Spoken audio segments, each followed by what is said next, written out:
తక్కువ లెక్క అమ్మినా జగన్ సర్కార్కి ఎక్కువ డబ్బులు వచ్చినాయి. ఎక్కువ లెక్క అమ్మినా తక్కువ డబ్బులు ఈ ప్రభుత్వానికి వస్తున్నాయి. అది నాణ్యత వల్ల అని ప్రజల్ని మోసం చేసే మీడియా వార్తలతో కాలక్షేపం చేయొద్దు.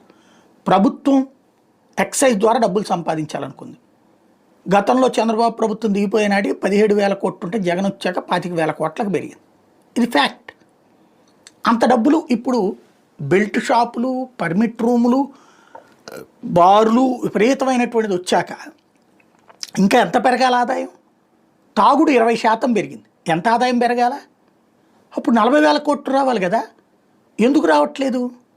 Simple logic. ఇప్పుడు ఒకటి మొన్న అక్కడెక్కడో దొంగ మద్యం దొరికింది. అది ఆ తరహా దొంగ మద్యాల్ని తయారు చేసే కంపెనీలు కొన్ని బిగినాయి. వాళ్ళు వీళ్ళతో ఏంటి షాపోడితో కుమ్మక్కయి వాడు 50 రూపాయలకి 70 రూపాయలకి తయారు చేసిన మందు షాపోడికి 100 రూపాయలకి ఇస్తే షాపోడు 130 రూపాయలకు 140 రూపాయలకు